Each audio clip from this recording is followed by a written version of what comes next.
Okay. Obviously, a great week for us. Last week, winning 2 road games. Proud of the way our guys played and competed on the road, but certainly nice to be back at home.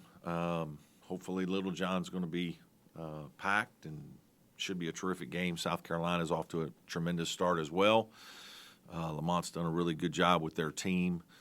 They shoot the ball exceptionally well from the perimeter. Can play very versatilely, if that's a word. A lot of versatile lineups with guards, bigs, and they have experience. They went in the portal and got some good players. Talon Cooper, good player locally, and really runs their team, does a nice job for them. Miles Studi from Vanderbilt can score, another old grad guy.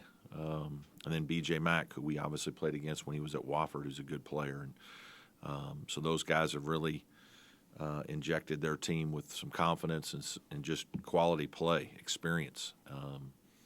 So Michi Johnson, obviously a very talented guy that we saw last year. And I think they do a really nice job defensively, very competitive group, very connected on defense. When you watch them on film, you're just impressed by the way they compete defensively for sure, and just kind of play the game the right way. So we have to play really well to win, but we're really excited about the game. So questions for me? There was this notion of Girard coming in, and maybe it wasn't fair. Just really good shooter. Has he added to his game in ways that maybe weren't obvious? Yeah, I don't know. I mean, I think he showed at times at Syracuse that he could really pass the ball, and he's a willing passer. I think he likes playing with our guys. I think the ball moves in our offense well, and so that's part of how we play. And there is probably more movement and player movement, ball movement, and so it's just, is it contagious? I hope so. He's going to find the guy that's open, just like when he's open, guys are trying to find him. And but it's been I think what he's shown is that he plays the game with poise.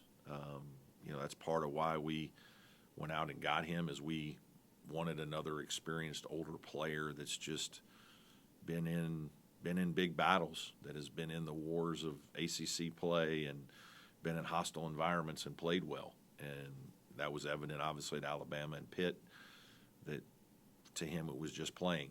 And, I thought Brevin helped us some with that last year. And I think that's one of the reasons why coaches are always going to use the portal for older guys, is just as much of anything experience. Guys that have been through some things. So really pleased with how he's been playing lately. Not just his shot making, but as you mentioned, rightfully so, his passing. Has his general awareness and feel for the game made him a better man-to-man defender than maybe some folks? Yeah, I think he's a competitive guy, and he does have, good basketball understanding, so that always helps. A lot of times guys who are good passers on offense usually have higher IQ on defense. And so I certainly think that's part of what helps him on the defensive end for sure. Yeah. I guess when you look at South Carolina, where does the three-point shooting kind of rank in terms of your concerns? Yeah, it's a big concern. They do a nice job. Obviously, B.J. Mack can score in the post. They post their guards, so they'll invert their offense a little bit. That all works if you have shooting to space the court, and they do. And it's not one or two guys; it's like 4 guys that are shooting 40%. And obviously, B.J. Mack's a guy that can stretch it as a big guy. So it's certainly a concern.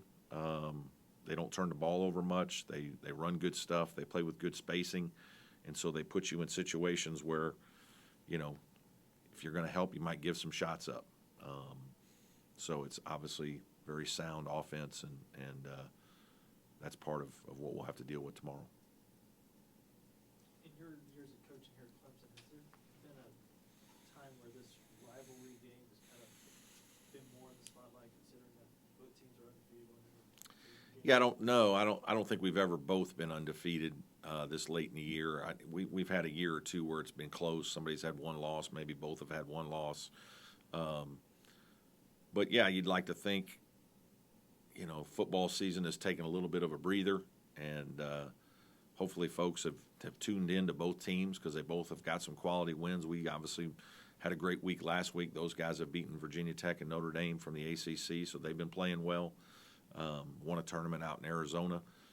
We won our tournament at Asheville. So if you've been following the teams, you've seen good basketball and both teams playing well. I'm optimistic that we'll have a great crowd and that there'll be a lot of folks watching on TV as well, supporting both teams. I know last year you talked about you'd rather that game be a little bit later. Yeah. Having a few games under your belt, how does that change the dynamic? Yeah, I just think it helps a little bit build some momentum with the season. It helps because football isn't still in full go.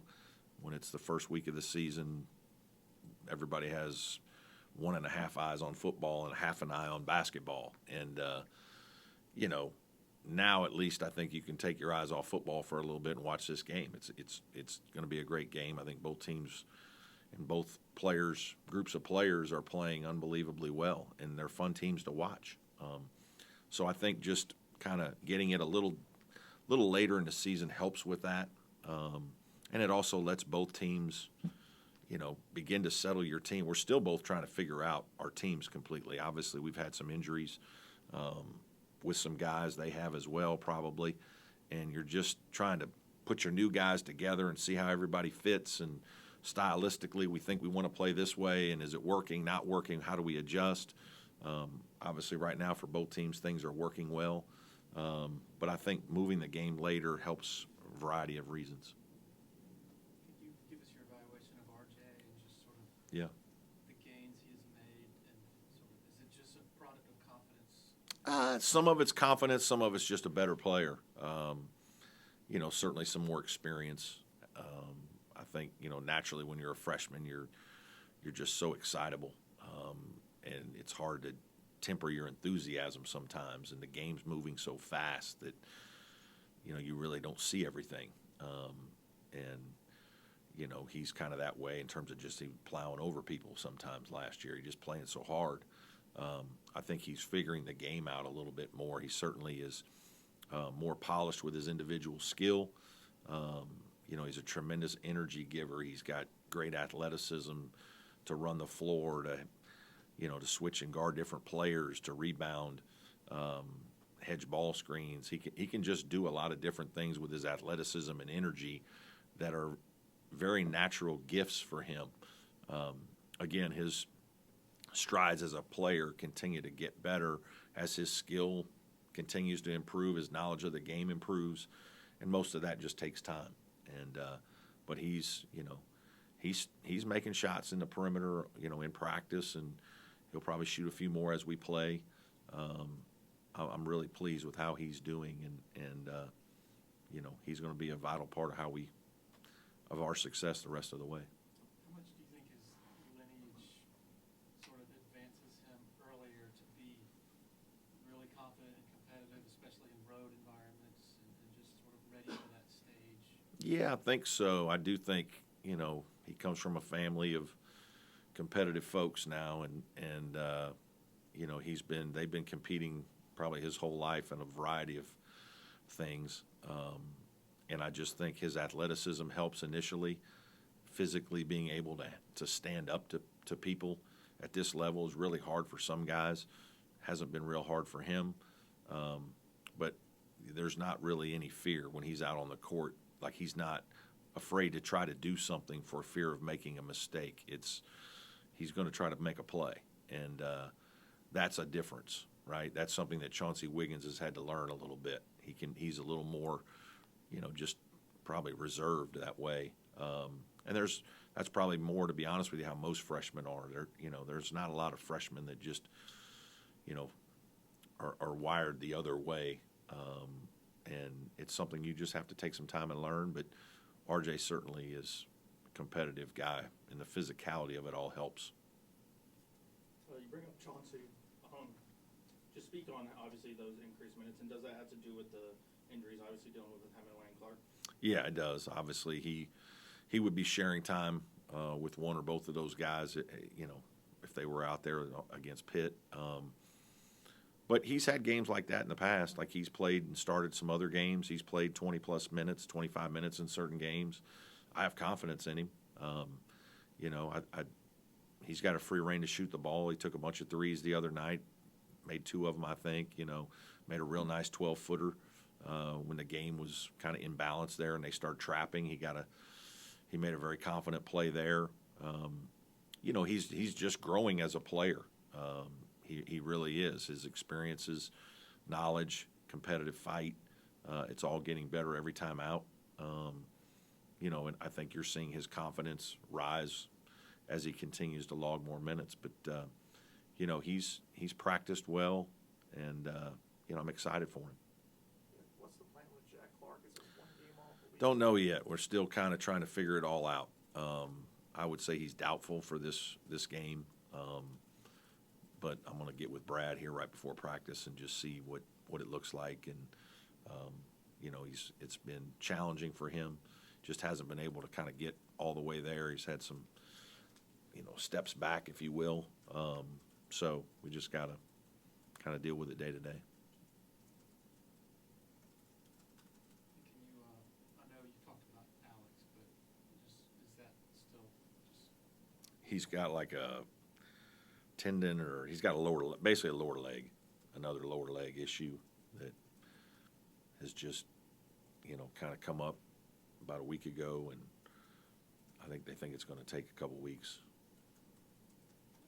You talk about things working pretty well for your team. Is there anything through the first 7 games you say we need to be better at this by January, February? Yeah, I mean, we need to be better defensively, to win at a really high level. I think we've had times when we've been very good and times when we've been very average. Rebounding a little bit also, but I think our rebounding at times has been really good. Like, Pitt was a very aggressive offensive rebounding team. I thought we held our own. Alabama got some extra rebounds against us. We needed to do a little better job. I thought our offensive rebounding has gotten a little better, and so that helped kind of stem the tide. I think it was about even in the game. But those are a couple factors. We need to get to the free throw line a little bit more. I'd like to see us get fouled a little more to take some pressure off. Those are a couple things that just stand out right now. You said you're still trying to figure some things out about this team. What can you maybe? Yeah, just, bench and rotations and, Jack and Alex. I mean, that's been really challenging. I mean, I anticipated those guys being probably 2 of our top 6 guys, and it just, they both haven't been able to do as much. Alex has had a little bit of success in a game or 2, and but so that just changes things and puts more pressure on other players, makes practice a little more challenging, to be honest with you. So just kind of integrating all those bench guys. And then, I think we've done a better job of just, Joe and Chase kind of working together and they're playing well, but it takes time to adjust all of it.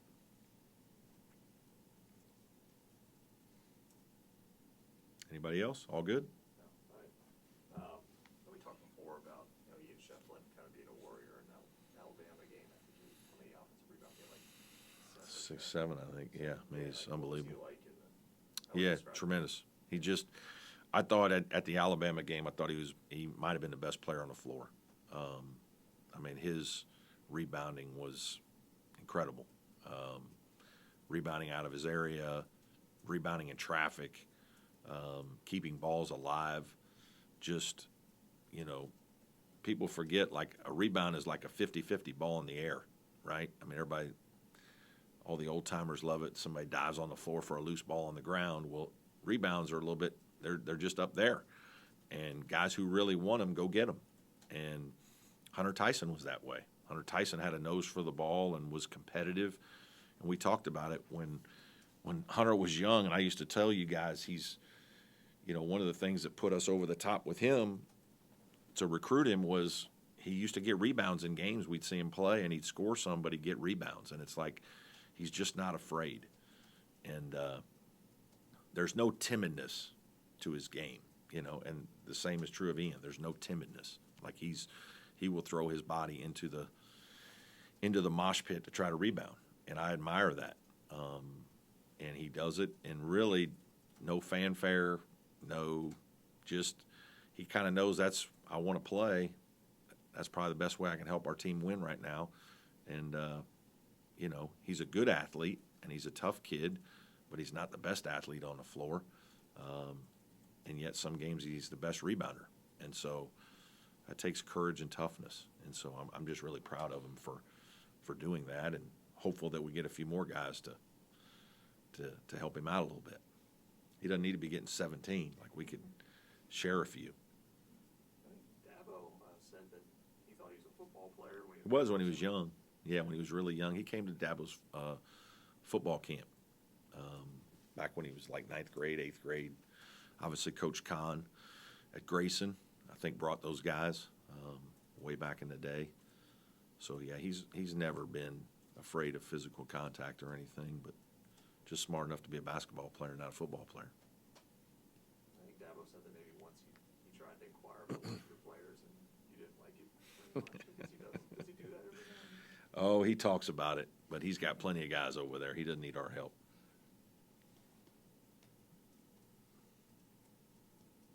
Anything else for Coach?